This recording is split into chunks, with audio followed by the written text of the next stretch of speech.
É preciso ter muito sangue de barata, sangue frio mesmo, né, Fabíola, para sofrer os ataques que o Barroso sofreu, e não apenas ele, né, outros ministros do Supremo, do Bolsonaro, do bolsonarismo, e às vezes o ministro reage de forma a contrastar com a sobriedade que se espera de alguém que veste toga, né? E agora, o perfil do Barroso vai ter que ser administrado por ele, Fabíola. Há um livro que eu estava relendo a propósito da posse dele, esse livro aqui, ó, livro do Barroso, chamado Sem Data Vênia. Esse livro traz, Fabíola, extratos do pensamento do Barroso. Acho até que o livro vai ser, foi lançado há 3 anos, acho que vai vender bastante, porque as pessoas vão procurar esse livro para ver o que pensa o ministro. E quem lê percebe que o ministro Barroso é dono de uma personalidade jurídica progressista, e ele defende teses e valores que provocam ojeriza na maioria do legislativo e em parte do executivo até. E ele agora é o novo dono da pauta do Supremo Tribunal Federal.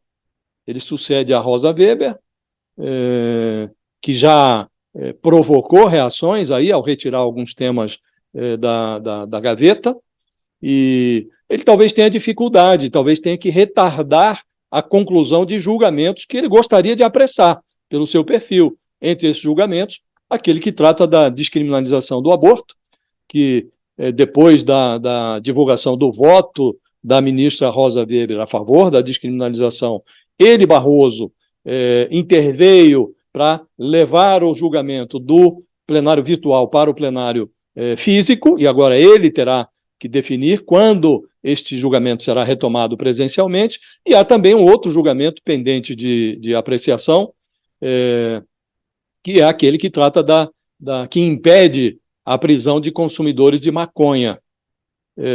Então, a essência do pensamento do Barroso, Fabíola, que está registrado aí nesse livro Sem Data Vênia, quem lê percebe que o quanto o autor lamenta, por exemplo, a decisão do Supremo que reverteu a regra que permitia a prisão de corruptos condenados em segunda instância.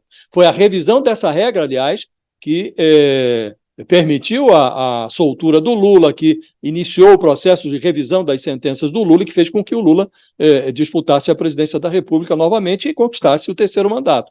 Para o Barroso, sem essa regra da prisão em segunda instância, os processos criminais se eternizam até a prescrição, dando, segundo as palavras dele, salvo-conduto aos ladrões de casaca.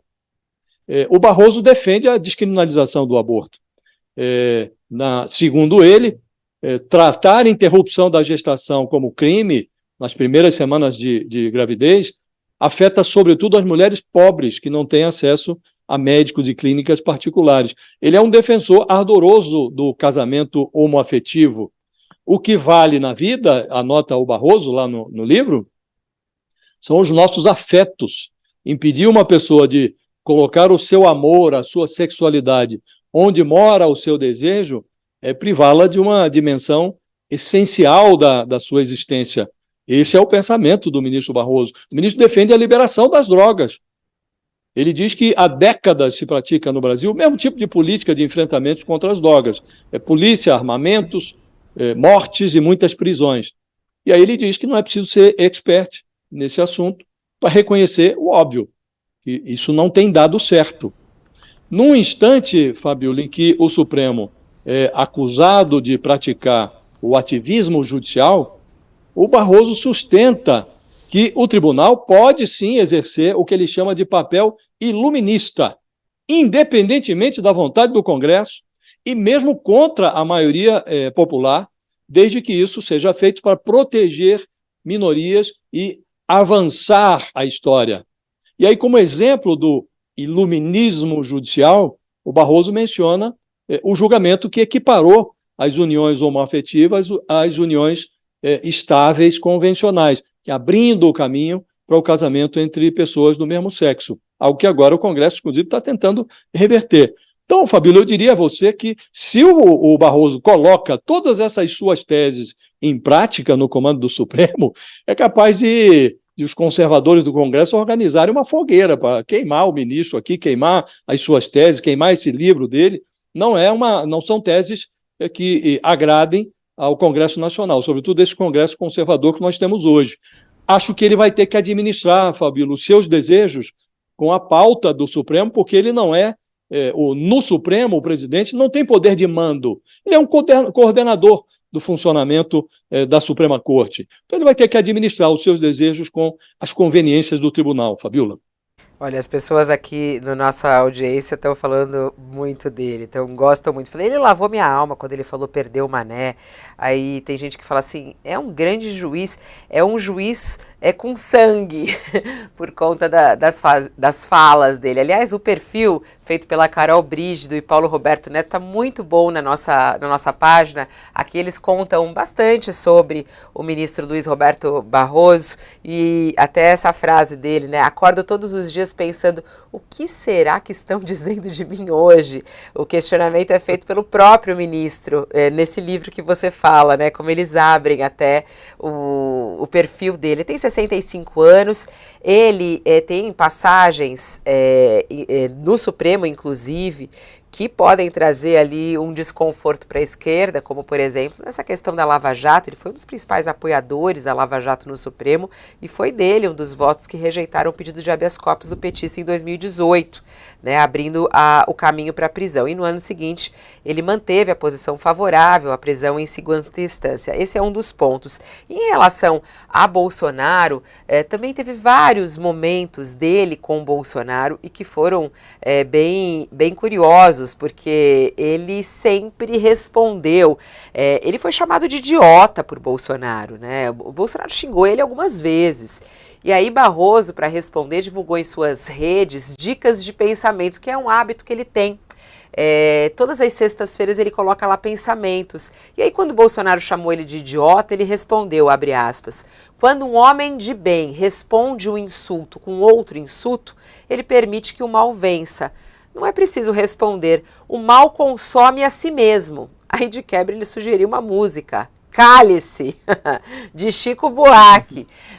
E quando a gente abre o perfil do Barroso no X, né, que é no Twitter, vamos mostrar aqui, ó, o último que ele colocou. Ele gosta de falar com o público dele assim, ó, para o final de semana. Um livro, O Amor nos Tempos do Cólera, do Gabriel Garcia Marques, uma poesia, História Antiga, de Raul Leone, e uma música, Eduardo e Mônica, do Legião Urbana. Ele tem, toda sexta-feira ele coloca isso. Sempre um livro, uma música, uma poesia, e assim ele se comunica com o seu público, mostrando um pouco do perfil dele.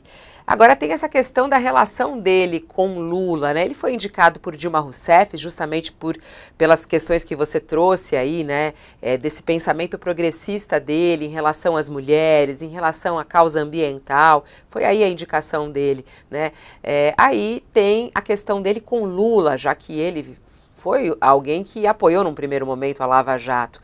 A gente no UOL Entrevista, quando ele participou aqui, perguntamos a ele sobre essa questão da relação dele com Lula. Vamos ouvir o que ele disse. As relações entre o Supremo e o presidente da República têm que ser relações institucionais e civilizadas.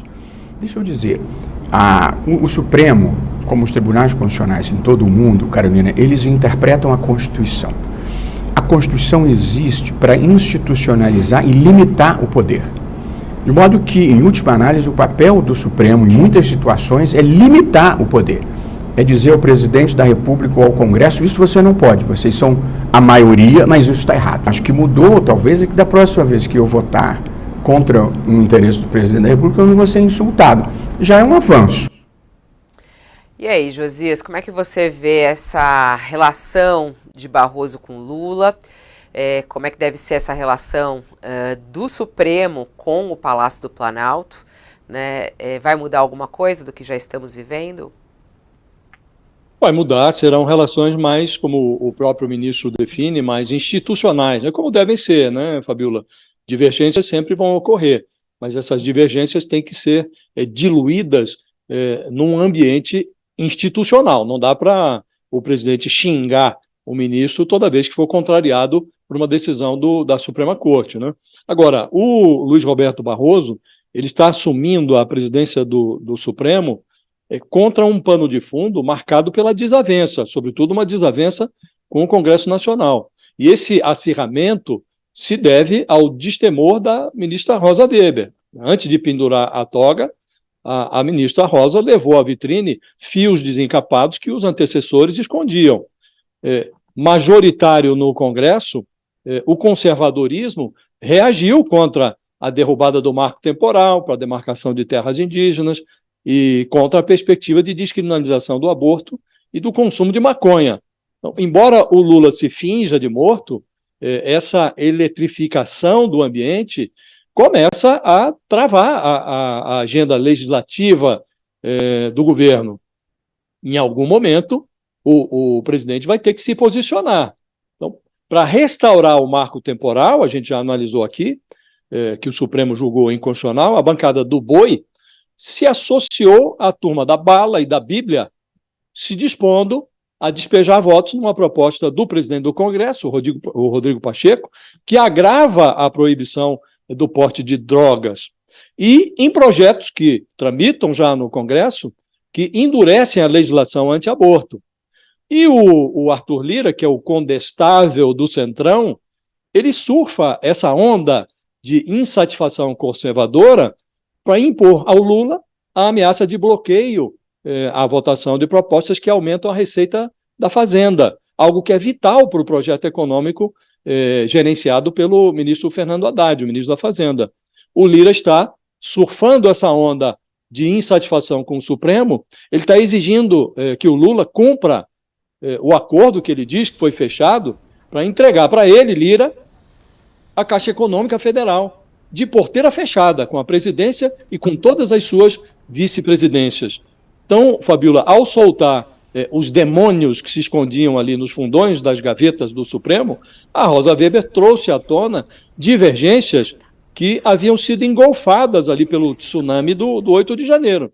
E ela fez isso num instante em que ganharam o noticiário, as primeiras condenações dos executores lá do quebra-quebra e a delação do Mauro Cid, que encosta a tentativa de golpe na cúpula militar, em integrantes da cúpula militar. Então é nessa atmosfera de curto-circuito que o Supremo, de viés majoritariamente progressista, um Congresso de perfil conservador e um Planalto comandado por um personagem de esquerda, submetem a democracia brasileira a um teste de funcionalidade. Brasília está vivendo hoje o momento mais tenso desde o 8 de janeiro. E os democratas já não podem invocar o Bolsonaro, Fabiola, como álibi para as suas debilidades. É preciso que a democracia demonstre capacidade de funcionar. É nesse contexto que o Barroso está assumindo a presidência do Supremo, Fabiola.